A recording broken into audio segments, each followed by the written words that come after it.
اعوذ باللہ من الشیطان الرجیم، بسم اللہ الرحمن الرحیم۔ عزیز طلبہ و طالبات اور سامعین و ناظرین، السلام علیکم ورحمۃ اللہ وبرکاتہ۔ میں اردو گرامر کے حوالے سے آپ کی خدمت میں حاضر ہوں۔ پچھلی ویڈیو میں ہم نے اسم کی قسمیں بلحاظ معنی، بلحاظ بناوٹ، بلحاظ جنس اور بلحاظ عدد کا ذکر کیا تھا، اور اس میں دو لحاظ سے یعنی معنی کے لحاظ سے اسم کی قسمیں اور بناوٹ کے لحاظ سے اسم کی قسمیں ہم نے بیان کی تھی۔ اس کی پوری تفصیل، اس کی تعریفیں اور مثالیں بیان کی گئی ہے۔ آج کی ویڈیو میں ہم جنس کے لحاظ سے اسم کی قسمیں دیکھیں گے، اور پھر عدد کے لحاظ سے اسم کی قسمیں اور ان کی تعریف، ساتھ ساتھ ان کی مثالیں بھی انشاءاللہ بیان کی جائیں گی۔ تو آئیے پہلے ہم جاتے ہیں جو تیسری لحاظ سے اسم کی قسمیں ہیں، وہ ہے جنس کے لحاظ سے اسم کی قسمیں۔ جس طرح آپ جانتے ہیں جنس کے معنی کیا ہے، تو جنس کے لحاظ سے اسم کی دو قسمیں ہیں، ایک کو مذکر کہتے ہیں اور ایک کو مؤنث کہتے ہیں۔ مذکر سے مراد کیا ہے؟ وہ اسم جس میں نر کے معنی پائے جاتے ہیں مذکر کہلاتا ہے، یعنی وہ اسم جس میں نر کا ذکر ہو یا نر کی معنی پائی جاتی ہے، ایسے اسم کو کہتے ہیں مذکر۔ مثلا لڑکا، بکرا، باپ وغیرہ۔ اس طرح مؤنث کسے کہتے ہیں؟ وہ اسم جس میں مادہ کی معنی پائی جاتی ہے یا وہ اسم جس میں مادہ کا ذکر ہو، اسے کہتے ہیں مؤنث۔ مثلا لڑکی، اوپر ہم نے مثال بیان کی تھی، لڑکا تو لڑکا مذکر ہے، لڑکی مؤنث ہے۔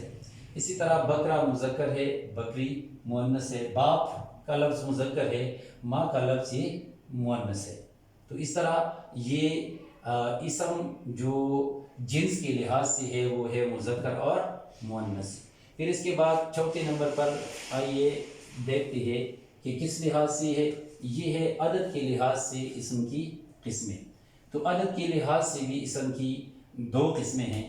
نمبر ایک ہے واحد۔ واحد آپ کو معلوم ہے کہ ایک چیز کو کہتے ہیں، تو وہ اسم جو کسی ایک چیز، جگہ یا شخص کے لیے استعمال ہو، یعنی وہ اسم جو ایک چیز کے لیے یا ایک شخص کے لیے یا ایک جگہ کے لیے، ایک فرد کے لیے استعمال ہو، تو اسے کہتے ہیں واحد۔ مثلا لڑکا، بلی، میز وغیرہ۔ پھر اس کے بعد ہے جمع، یعنی عدد کے لحاظ سے دوسری قسم اسم کی ہے جمع۔ تو ظاہر بات ہے جمع کو معلوم ہے ایک سے زیادہ چیزیں ہیں، تو وہ اسم جس میں ایک سے زیادہ کی معنی پائی جاتی ہے یا زیادہ چیزوں کی معنی پائی جاتی ہے، جس میں زیادہ چیزوں کا، زیادہ جگہوں کا، زیادہ لوگوں کا، افراد کا ذکر ہو، تو اس اسم کو کہتے ہیں جمع۔ وہ اسم جس میں ایک سے زیادہ کی معنی پائی جاتی ہے اسے جمع کہتے ہیں۔ مثلا لڑکا، اوپر ہم نے لکھا ہوا تھا واحد میں کہ لڑکا واحد ہے، تو اس کی معنی جمع کیا ہے؟ لڑکے۔ تو یہاں مثال کے طور پر جو ہم بیان کر رہی ہے وہ ہے لڑکے۔ پھر بلیاں، اوپر ہم نے واحد میں لکھا تھا یا مثال کے طور پر ہم بیان کر رہی ہے بلی، تو اس کی جمع ہے بلیاں۔ اوپر ہم نے واحد کے طور پر ایک لفظ لیا تھا میز، یہاں اس کی جمع ہے میزیں۔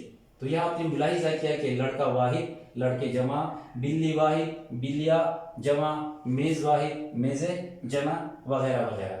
تو یہ جو اسم کی مختلف قسمیں مختلف لحاظ سے ہے وہ ہم نے بیان کی۔ انشاءاللہ آئندہ ویڈیو میں ہم پھر یہ جو مختلف لحاظ سے اسم کی قسمیں بیان ہوئی ہے، ہر لحاظ سے پھر ہم یہ دیکھیں گے کہ اس کی کتنی قسمیں مزید بنتی ہے۔ جیسے اس میں نکرہ کی کون سی قسمیں، اس میں معرفہ کی ہے، اسی طرح مصدر، مشتق وغیرہ، یا جو دوسری لحاظ سے ہے کہ اسم کی کون سی قسمیں ہیں۔ انشاءاللہ آئندہ ویڈیو میں ہم یہ سلسلہ جاری رکھیں گے، لیکن آپ سے گزارش ہے کہ میرے اس چینل کو آپ سبسکرائب کریں تاکہ بر وقت آپ کو نئی چیزیں مل سکے گرامر کے لحاظ سے یا دوسری مختلف چیزوں کے لحاظ سے۔ جس طرح میں نے اپنی اسی یوٹیوب چینل پر ایک اور سلسلہ شروع کیا ہے، وہ ہے محاورات کے حوالے سے۔ تو انشاءاللہ آپ کو روزانہ یا دوسرے دن محاورات کے حوالے سے معلومات ملتی رہیں گی۔ محاورات وہ کہ محاورہ کیا ہے،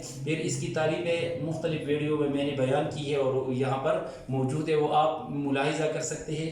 پھر یہ کہ ہر روز یا دوسرے روز آپ کو مختلف محاورات ملیں گے، ان محاورات کے معنی ملیں گے اور ملیں گے اس کے ساتھ ساتھ ان کا استعمال بھی آپ کو ملے گا۔ تو آپ سے گزارش ہے کہ میرے اس چینل کو سبسکرائب کریں تاکہ آپ کو نئی نئی چیزیں بر وقت ملتی رہی۔ تب تک کے لیے اجازت دیجیے، اللہ حافظ۔